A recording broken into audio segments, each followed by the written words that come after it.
Hello दोस्तों, welcome to my new YouTube channel aspirant से teacher तक। तो फ्रेंड्स, मैं हूँ एक हाउसवाइफ और एक टीचिंग एस्पिरेंट और मैं टीचिंग एग्ज़ाम्स की प्रिपरेशन कर रही हूँ। और करंट में मैं एलटी ग्रेड मेंस की प्रिपरेशन कर रही हूँ। हालांकि मेरा रिज़ल्ट अभी नहीं आया है प्री का, लेकिन मैं फिर भी मेंस की तैयारी कर रही हूँ। क्यों, ये जानने के लिए आपको मेरी नेक्स्ट वीडियो का इंतज़ार करना होगा। तो फ्रेंड्स, मैं एलटी ग्रेड मेंस के साथ साथ प्री ट्रिपल एसपी एग्ज़ाम्स की भी तैयारी कर रही हूँ। मैंने 2024 में जो प्री ट्रिपल एसपी के एग्ज़ाम फॉर्म आए थे उसको फिल किया था और उसका एग्ज़ाम भी दिया था। हालांकि उसका रिज़ल्ट आना भी बाकी है। तो जो उसके बाद दूसरी DSSP की वैकेंसी आई थी तो मैंने उसका भी फॉर्म फिल किया था। और तो मैं करंट में उसकी भी तैयारी कर रही हूँ, क्योंकि लिटरेचर का सिलेबस अदर एग्ज़ाम्स का डिफरेंट होता है, लेकिन कुछ टॉपिक ऐसे होते हैं जो कि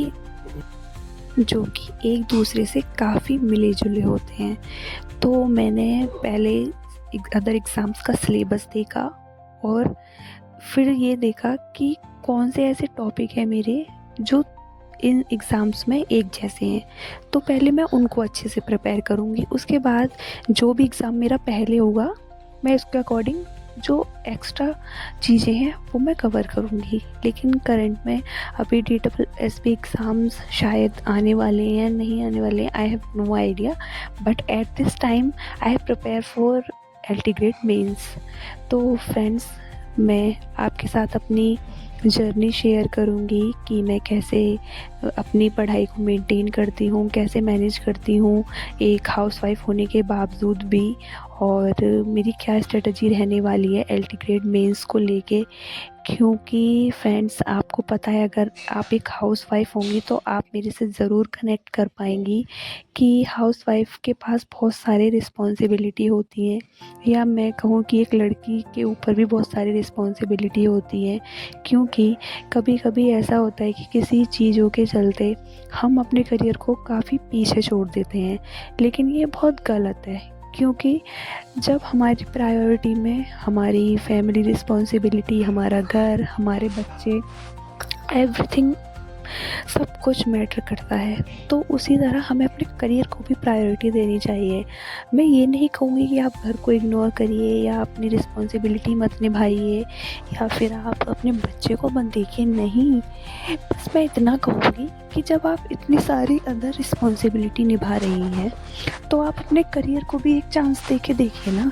क्या पता आपका करियर, अगर आप इतना टाइम इस सारी चीज़ों से, जो भी टाइम आपके पास बचता है, आप उसको यूटिलाइज़ करके अगर आप अपने लिए वो 2 घंटे निकाल के कुछ इस काम में लगाइए कि वो आपके करियर को ग्रोथ करे, आपको आगे बढ़ने में हेल्प करे, आपको इंडिपेंडेंट बनाए, तो इसमें क्या हर्ज है। क्योंकि आज के टाइम में एक लड़की का इंडिपेंडेंट होना बहुत ही ज़्यादा ज़रूरी है। तो फ्रेंड्स, मैं अपने सुबह मॉर्निंग में मैं उठी, उसके बाद मैंने अपने लिए एक गिलास पानी गर्म किया, चाय लेके आ गई और सीधा मैं अपनी स्टडी टेबल पर आ गई हूँ और अपना फर्स्ट स्टडी स्लॉट कंप्लीट करने। मैं आपको यही सजेस्ट करूँगी कि आप अगर मॉर्निंग में उठ के पढ़ाई कर रहे हैं तो जिस सब्जेक्ट में आपका सबसे ज़्यादा इंटरेस्ट हो आप उसी को पढ़िए। क्योंकि अगर आप मॉर्निंग में किसी ऐसे सब्जेक्ट को उठा लोगे जिसमें आपको कोई इंटरेस्ट नहीं है या फिर वो आपको थोड़ा कम ही समझ में आता है, तो आप बिल्कुल नहीं किए। क्योंकि सुबह सुबह हमारा जो माइंड होता है, एक तो हम सो के उठते हैं, सुबह सुबह वैसे ही उठने का मन नहीं होता, फिर ऊपर से हम कुछ ऐसा टॉपिक उठा लें कि जिससे हमें और ज़्यादा बोरियत फील हो, तो हमें नींद आने लग जाएगी। सुबह सुबह मैं भी यही करती हूँ, मैं कोई ऐसा सब्जेक्ट चूज़ करती हूँ जिसे पढ़ने में मुझे इंटरेस्ट आता है।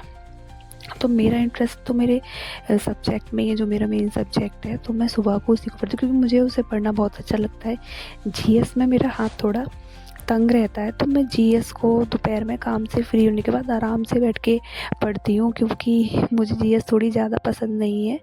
और क्योंकि एक तो जीएस में बहुत सारे सब्जेक्ट्स होते हैं और जीएस को कवर कर पाना भी काफ़ी मुश्किल होता है। लेकिन कुछ टॉपिक ऐसे होते हैं जो हर एग्ज़ाम्स में पूछे ही जाते हैं, उनसे क्वेश्चन बनते ही बनते हैं। तो मैंने कुछ ऐसे टॉपिक्स हैं जो हर सब्जेक्ट के, जो मैंने नोट डाउन कर रखे कि मुझे टीचिंग एग्ज़ाम्स के लिए इन टॉपिक को कवर करना है। अगर आप मुझे कमेंट करेंगे तो मैं ज़रूर आपसे शेयर करूँगी कि मैं किस टाइप से अपनी जीएस की प्रिपरेशन कर रही हूँ, और मैं यहाँ पे आपके साथ ये भी शेयर करूँगी कि मैं कैसे प्रिपरेशन कर रही हूँ अपनी एलटी ग्रेड मेंस की।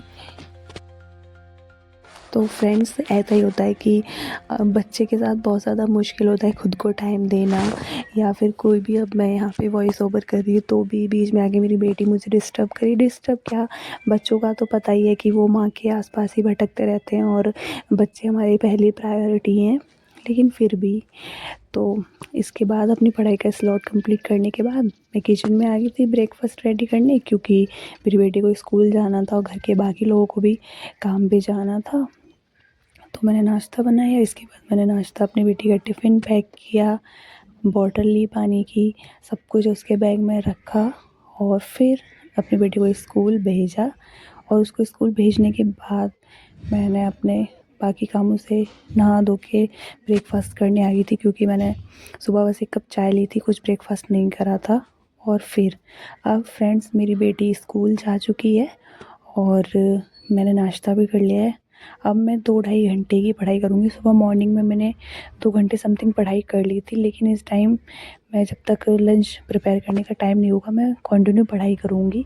मेरे साथ यही प्रॉब्लम है कि मैं अपना टाइम है ना वेस्ट नहीं करती।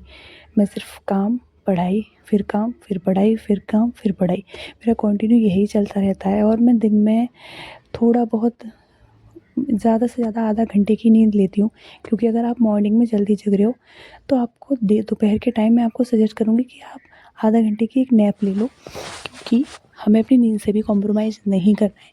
क्योंकि अगर हम अपनी नींद से कॉम्प्रोमाइज़ करेंगे तो फिर हमारी तबीयत भी ख़राब हो सकती है, हमारे हेल्थ पे भी इफ़ेक्ट हो सकता है। क्योंकि आप काम और पढ़ाई मैनेज करने के चक्कर में कहीं अपनी हेल्थ को पीछे ना छोड़ दें, क्योंकि आपको पता ही है कि हमारी हेल्थ हमारे लिए कितनी ज़रूरी होती है। सबसे पहले हमारी हेल्थ, अगर हमारी हेल्थ ही अच्छी नहीं है तो फिर हमारे अच्छे करियर का या फिर पैसे का क्या ही फ़ायदा। तो मैं आपको सजेस्ट करूँगी कि आप घर के काम और पढ़ाई को मैनेज करने के चक्कर में ऐसा ना करें कि आप अपने आप को इतना हर्ट कर लें कि आपकी नींद भी पूरी ना हो पाए। ज़रूरी नहीं है कि आप 8 घंटे पढ़ाई करो या आप 10 घंटे पढ़ाई करो। ज़रूरी ये है कि आप चाहे 6 घंटे ही पढ़ाई क्यों ना करो, या आप 4 घंटे ही पढ़ाई क्यों ना करो, लेकिन आप उस टाइम ऐसे पढ़ाई करो कि आपको ऐसा फ़ील ना हो कि नहीं यार मैं नहीं कर सकती, या आप बिल्कुल लो फ़ील कर रहे हो, आपको नींद आ रही हो। नहीं, ये बिल्कुल रॉन्ग है, आप गलत कर रहे हो अपने साथ। आप चाहें दिन में 4 घंटे की पढ़ाई क्यों ना करें। पता है कभी-कभी हमारे साथ क्या होता है कि कभी हमने 2 घंटे की पढ़ाई कर ली तो हम नेक्स्ट दिन हमें 2 घंटे नहीं मिलते, हम 1 घंटे पढ़ाई कर पाते हैं। तो हमें इस चीज़ को लेके रिग्रेट नहीं करना चाहिए कि कोई नहीं, क्योंकि हम एक हाउसवाइफ़ हैं, हम हर चीज़ सेट नहीं कर सकते, हम टाइम टेबल के अकॉर्डिंग नहीं चल सकते कि नहीं भई मैं तो 6 से लेके 8 तक ही पढ़ूँगी, नहीं भई मैं तो 4 से यही करूँगी, नहीं कर सकते, क्योंकि हमें घर के काम, बच्चे को मैनेज करके चलना पड़ता है। और आपको पता ही है कि ये सारी चीज़ें करना कितना मुश्किल है। हमारे पास क्या है कि जो भी हम काम करें, काम करने के बाद जो भी हमारे पास एक्स्ट्रा टाइम हो, हम उसको सीरियल या किसी और चीज़ में वेस्ट ना करें। तो फ्रेंड्स, आज के व्लॉग में बस इतना ही। कल से मैं डेली वीडियोज़ अपलोड करूँगी और शेयर करूँगी आपके साथ अपने व्लॉग्स। तो bye bye and take care.